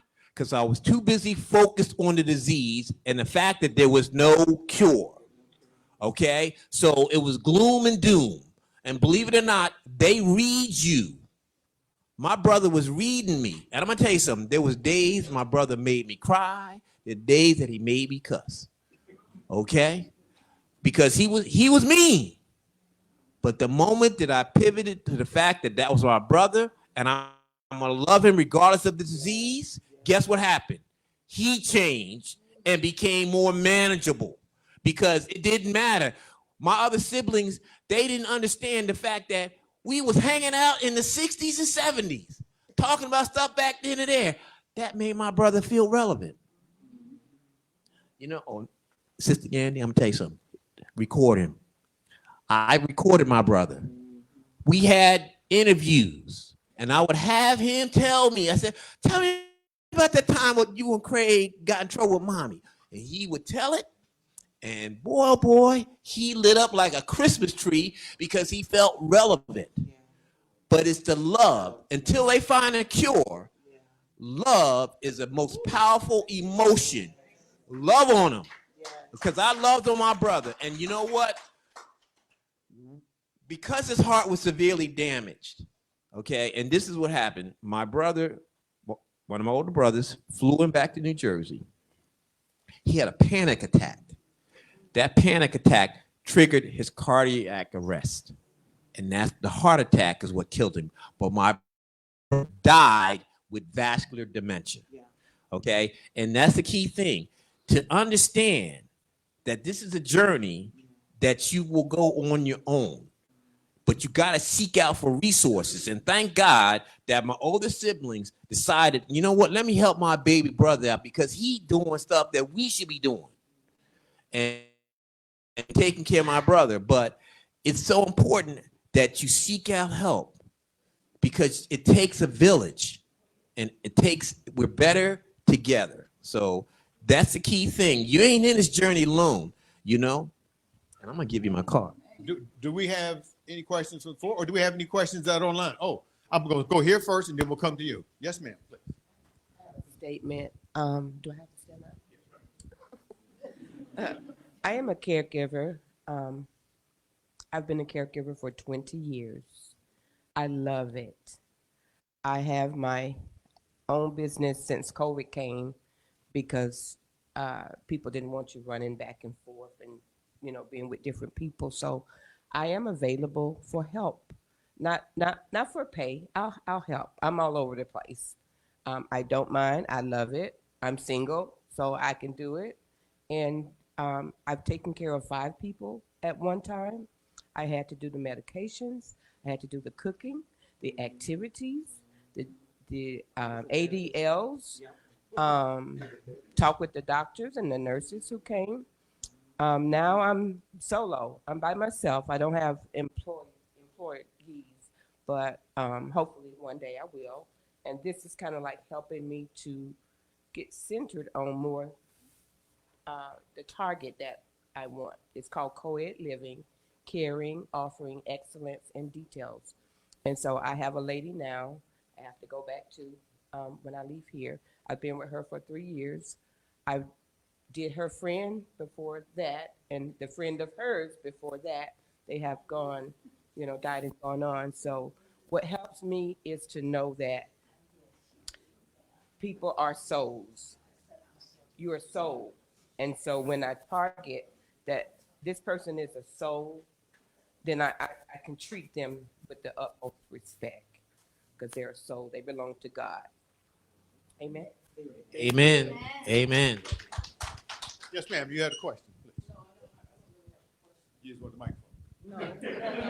I don't really have a question, but for this lady here, she was saying that she didn't have help. I'm also a caregiver for my brother, and I am just finding out about respite care. Just so you know, they do have a program here in Orlando, Vitas Healthcare. They provide respite care. They provide people to come in and help you. I am just getting with them myself. VITAS. It's right here in Orlando because I looked it up. They're from, and I live in Volusia County, and the people that come to give me services from Flagler County. So from Volusia and Flagler, they're for help. That's a misconception because Vitas wants to be there before you get to that point. Because the biggest thing that people do is wait, oh, he gone or she gone. So let me call the death people. Let me tell you something, if I may. Hospice is one of the best services out there. How did I find out about it? It was through my dad, who was a caregiver for my mom. And I never forget this. My dad was overwrought with depression and despair. And I never forget, I went to go visit my dad to give him relief, taking care of my mom. And he had this brochure on a table from hospice. And I went in there. I said, how dare you call these deaf people on my mom? She ain't going nowhere.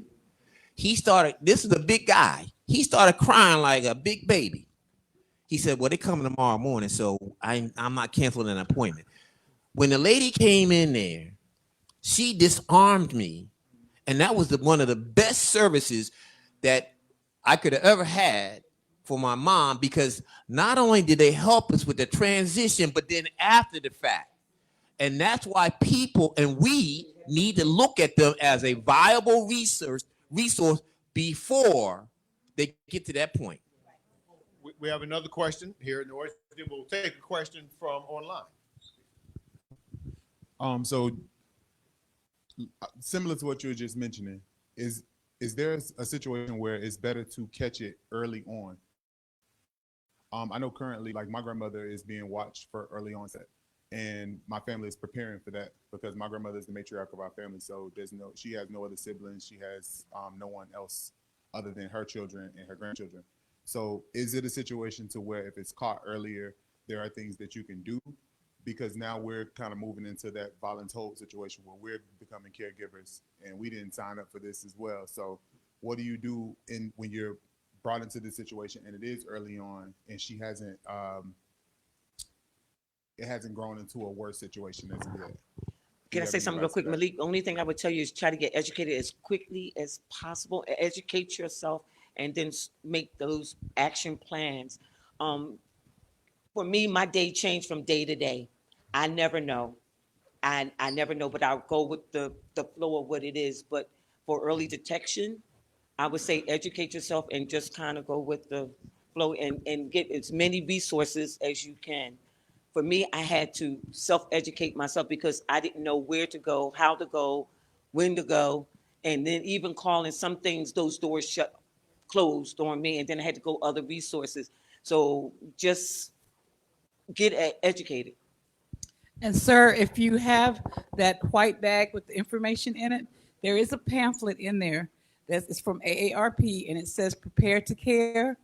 And that's actually another presentation that I do in another circle. However, that information will tell you a lot of very important things that you will need to discuss with your family as a team, things that you need to prepare to have available information, and it's very helpful in what you need. We had an online comment, I believe. There was an online question of what are the benefits for seniors with AARP if they have Alzheimer's? I would suggest that as a DCCI task force member, I would have information to share just as I've shared today as far as the resources. And there are a lot of resources. And my brother here, he's got them just coming out of his head. But mine are written down on those sheets that I gave you. And I would say that every situation is different. So if they want my phone number, they can have it, and I can get them going. I can do that. Ms. Cotton, go ahead. I do have a question. Being a caregiver takes a really special thing to do, and everyone cannot do it. So what do you say to family members who can't do it? What type of support could they give you? And then how do people deal with the guilt of not being able to be the caregiver? Did you run into that in your family? Oh, yes, absolutely. Here's the thing. It's okay if you realize that I am not built to be a caregiver. But what will happen is you will shift from being the direct caregiver to the care manager. Okay, and you're still involved because it's important that you realize where your strengths and your weaknesses are. And if you are not cut out for that, it's okay. Don't beat yourself up. Don't say I'm a failure, or I'm a bad person, or I'm a bad family member, or I'm a bad son, bad daughter, or bad husband, or bad wife. No, you're realizing that, you know what? I'm not cut out for this. And, my experience of facilitating support groups, I've had caregivers come in that support group and tell me, listen, I'm gonna tell you something right now. This ain't for me. This ain't for me. I'm gonna tell you right now. So the moment that they made it abundantly clear, I started guiding them and helping them to embrace to be the care manager. And because they became the care manager, they were okay with that. Because some people realize I got my life to live. And it's okay. But you will have to still be involved. Let me add to that. Question sometimes becomes, well, you have to have your loved one in a nursing facility because you just can't manage anymore. Now the problem comes in, who pays for the nursing facility? I don't know, and let Mr. Gibson answer. Do we all understand who pays for it and for how long is it covered through our insurance? So please. I can assist you with that somewhat. As she was asking the question, and my aunt did not have Alzheimer's at the time. But what happened was she was in her 90s and she decided she didn't want to walk anymore. And she was living with me. She'd been living with me for 5-6 years. And I took her to the doctor. The doctor said there is no physical reason or medical reason why she's not walking. It got to the point, as you know, when they have to go to the bathroom or anything, they can't get up. You got to lift them out of the bed. And I was working, and it was very taxing. When I made the decision that I was going to put her in a facility, my sisters went off. It was like, how dare you? Why are you doing that? And I said, I don't see either one of you saying that you're going to take care of her at home. And we're all in the same boat. We all have to work. I moved out of my house to, that's where I live in Castleberry now, to near the facility. The facility was less than a mile from the apartment that I moved into. So what happened? Every day, before I went to work, I went to the nursing home. In the afternoon, when I came in, I went to the nursing home. It got so bad, I started cooking dinner and bringing her dinner and a roommate dinner too. But what I'm saying is, when you get to that point that you've got to make that decision, your family's not going to always agree with you. However, you have to make the best decision that's going to be best for your loved one. And I did talk to her. I asked her, I said, listen, I'm going to need some help. You know what she told me? Don't chuck up, don't chuck up. She said to me, my name is Denise, and she called me Niece. She said, Niece, you know what? In life always brings on a change. And she said that change sometimes is good. So she accepted the fact that she wasn't going to be living at home with me. And I tell you what, the relationship, the nurses knew when I was coming, the CNAs knew when I was coming. If anything went a little bit wrong, they were calling me. And you got to trust God in all this, because he knows what we need. And we just got to trust him in that. Thank you. I just want to add to that too. There is, the long-term care industry has various phases to it. You have the assisted living industry and then the skilled nursing home. Here's the thing, in terms of pre-planning, I'm gonna recommend is before you get that diagnosis for your loved one, look into long-term care insurance. So you go get the policy, and then you go take them down, and they get the assessment, and they get the diagnosis of Alzheimer's. Guess what? Boom. They still will be on the policy.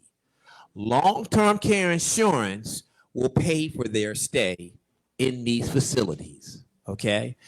On top of that, there's the managed care program, okay? You got to qualify for that.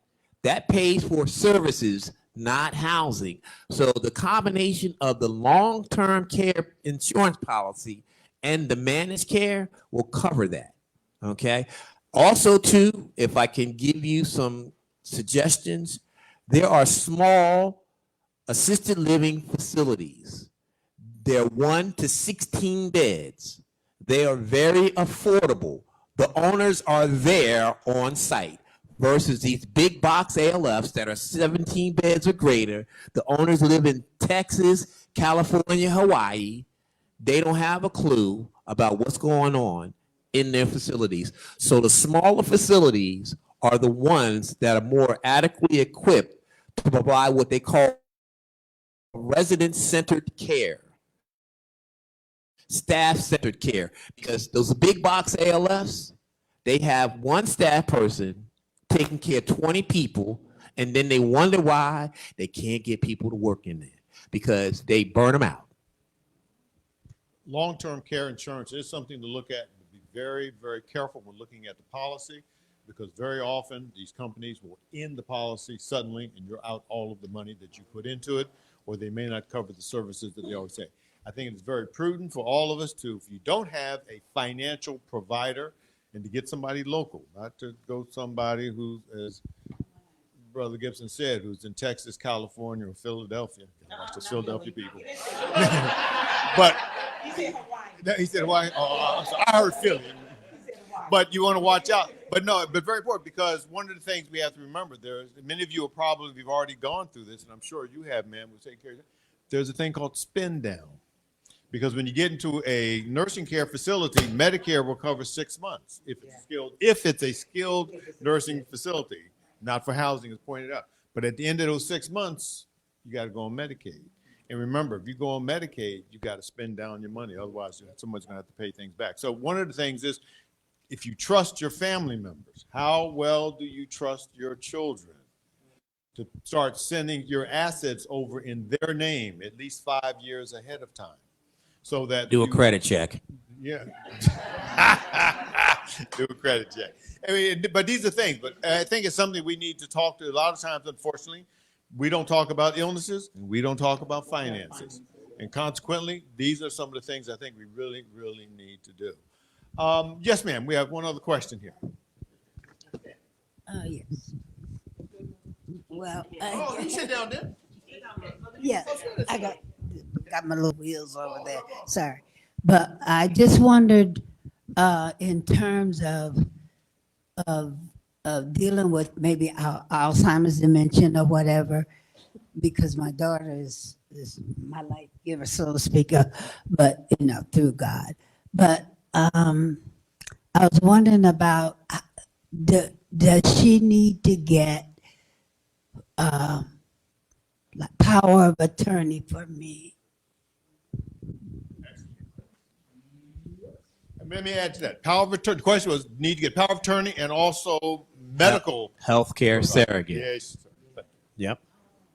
Yeah, but you can get what they call a doable power of attorney that will cover all that. Because when it comes time for decisions to be made, if she don't have that access, they ain't gonna talk to her. They're not going to talk to her. And this is what we're talking about, being proactive versus being reactive. And again, we don't like to talk about finances. We don't want to talk about legal affairs, but we have to have that conversation. Just like I'm going to tell you right now, my son, he going to be making some decisions. I've already had the conversation, because my daughter, I don't trust her, because she told me, she said, Dad, when you start slipping, I'm putting you in a home. And I got a backup, because my granddaughters, I told them, I said, listen, if you don't see Pop, call me. Let me say something. Can I say something real quick, Elder? That was something that I had to do when my husband had his first stroke, and he went to a rehab to get, and they did not, even though I was married to him, they did not allow me to make decisions for him. So I had to get a POA. And once I got that, I was cleared to make decisions across the board for him for everything. So it is something wise that you would want your daughter to have, just in case you're incompetent of making those decisions for yourself, that she can make them for you. So again, when I'm telling you this journey that I have been going on, I had to educate myself in a lot of things. So yes, definitely, because they won't allow her to make no decisions for you, and you will lay there and not understand, not near word they done said, and say yes to something that you didn't really want to happen. I'm so pleased to see we have so many people having questions that they want to ask, but we're going to, because of time, we're going to be limited. We got 2 more questions we're going to take. However, the panel will be around, so at the conclusion of this, let's continue the conversation. But let's do these 2 questions, sir. You had. Oh, thank you. My question is, does an individual who is experiencing Alzheimer or dementia, do they ever recognize personally the condition they're in? That's a really good question. But for me, I think after the my husband, they told him, he said he had it, but I don't think he realized what he was saying, if it makes sense to you. And so I had to explain to him, this is what's going on with you, whether it was the memory lost or not recognizing recognizing, but at some point in time, for me personally, what I'm going through now, no, he doesn't know. I just want to add to that too. I want to just simply say it's a conspiracy theory. They don't want you to know because they don't want to lose their independence. So they're going to mask it, okay? And they're going to tell you stuff like, ain't nothing wrong with me. I'm grown.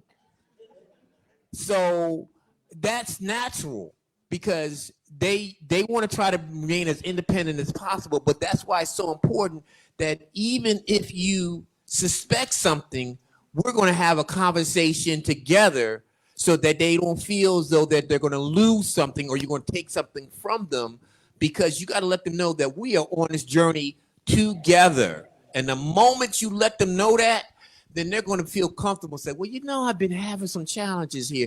And that's say it's okay, because guess what? We walking hand in hand together. And because, and most importantly, because I love you. You got to tell them that. We have one more question here. And again, I want to remind everyone at the conclusion, the panel members are going to be around. So please. And also next week, there's part 2 of this conversation. So if you really have some other questions, think about it. You want to be back for next week. Yes, ma'am. I just wanted to add to Mother. She talked about the power of attorney. Vitas and Hospice of the Comforter, they have what you call a 5 wishes, and you can fill it in, write it out, and I think you have to get it notarized. I'm not sure, but that stands just like a power of attorney. Thank you very much. I want a 1 minute. One minute. 1 minute. I want 1 minute from each of you that we should, the take home point that we should have.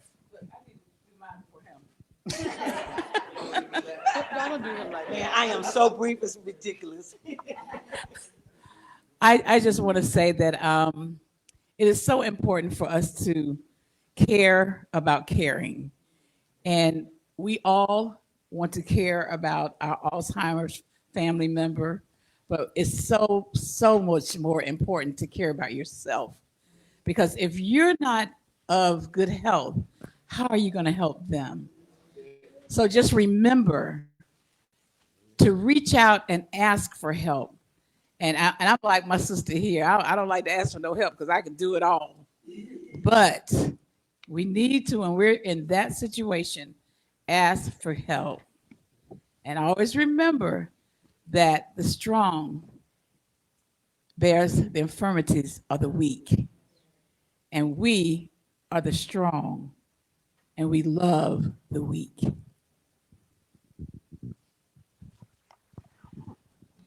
A takeaway, I would say, is so many. Just be that support person, loving, caring, kind, and also just educate yourself as well on this, and trust God through it all. Just trust Him. Mr. Gibson. I'm just going to be very short. Less than that. It just very simply, it takes a village, and we are better together. So please just embrace that and know that we are here for you. You don't have to go over this journey by yourself. I have one take home point too. I just want you to know Sunday on Sunday means a whole different thing to me now than it did.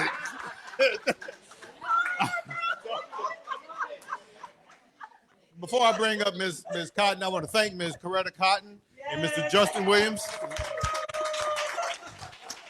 Mr. Justin Williams from Heal Collaborative, and of course also the Experienced Christian Center for putting on a wonderful, wonderful program.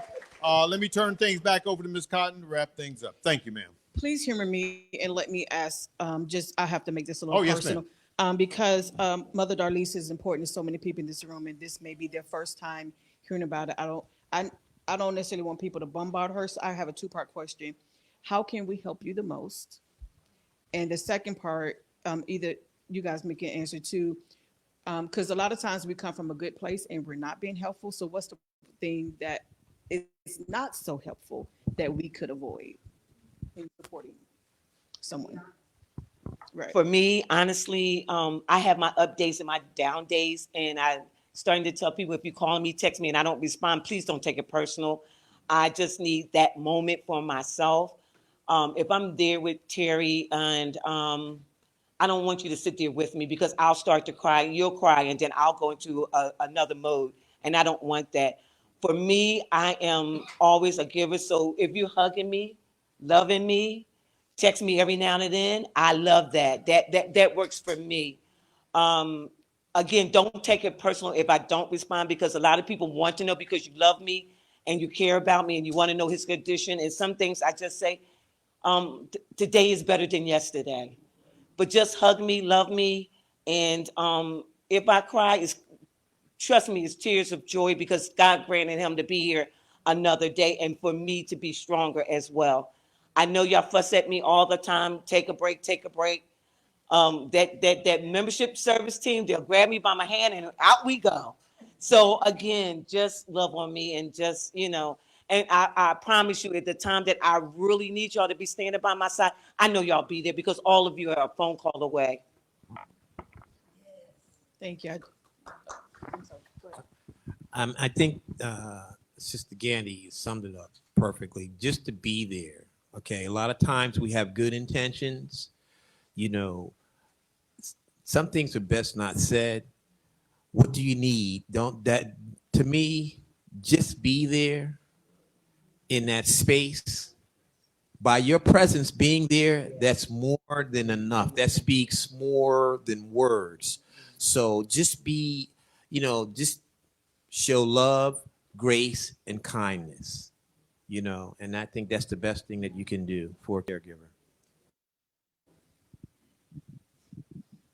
And I just like to add, when you're dealing with your kind sister and you want to be there for her, just remember her. It's not about you anymore. It's not about whether she calls you back or whether she asks you to do anything. Always remember it's about her. So listen to her. And that's for any of your caregivers. If they want to talk, fine. If they don't want, like she said. But remember, it's not about you. Because, we get all in our feelings when people don't act like we think they ought to act. We do. And it's very important for us to remember, it's not about us. It's about them. Yes, sir. Sister Kai, that's one. Can I have an ad? This is for real. This is for real. Okay. No, but I'm just saying that this is so special for me to be with my people. But I'm going to tell you something. I need you. The Alzheimer's Association needs you because we need volunteers from the community. You all are the architects. We're just the builders. We can't build nothing without the architects designing this. And we need volunteers to be able to help expand our reach. That's all I have to say. Thank you. Thank you. Thank you. Let's give them another round of applause. Thanks for sharing. And they keep calling my name a lie. I didn't plan this by myself. There's a whole committee that planned this. So I want to, they done ran out of start serving. Thank all of our committee members. We want to definitely acknowledge Pastor Alicia Barnes in her absence, who spearheaded this. So on behalf of Bishop Derek McCray and the entire Experience family, as well as Reverend Julius Miles and Pine Hills Community Church, thank you all for being here. Thank you all who joined us online. Please know there's part 2 next week. Please come and bring somebody else. Before you leave, there's a survey, a blue survey in your folder. Please fill that out. We need that information. And when you hand that survey in, we're going to give you a wonderful lunch to take with you. Next week, we'll be discussing clinical trials and the importance. Hey, y'all not going to talk while I'm talking. Y'all doing that, adults? Ooh. Oh. Okay, Ozzy, sorry. They just went in a whole conversation. Y'all got excited about the blue lunches, huh? But please fill out the blue surveys. And when you hand that to one of our volunteers, they will hand you a lunch. Next week, we'll be discussing clinical trials and why it's so important for people in our community to participate in them. Please don't miss next week. If you come next week and you were here today, you will get a gift card. If you're watching online, you weren't able to make it today, still come next week. We want to make sure that we get this information out. You can also go back on the Experience Christian Center's page and share it on your page later if you haven't had an opportunity to share it. Justin, did I miss anything? Let me just say, Dr. Tuskin is amazing. Thank you, sir, for guiding us through today. Thank you, thank you, thank you. I told him I just want to sit back and learn, and I wish I could have it at every event I do. Thank you so much. Thank you again, Justin and Hill Collaborative, for the very important work that you do in our community and allowing us to all come in partnership with you. Did I miss any announcements? All right, we're going to say a quick prayer. Father, we thank you for this day. We thank you for what we've learned. We lift up our caregivers. We lift up our family members and our loved ones who are dealing with this disease. Help us to have a better understanding. Thank you for healing our partners, God, to move forward with the knowledge that we have and to educate someone else and teach us how to love through this disease. Father, honor, praise, and glory in Jesus' name. Amen.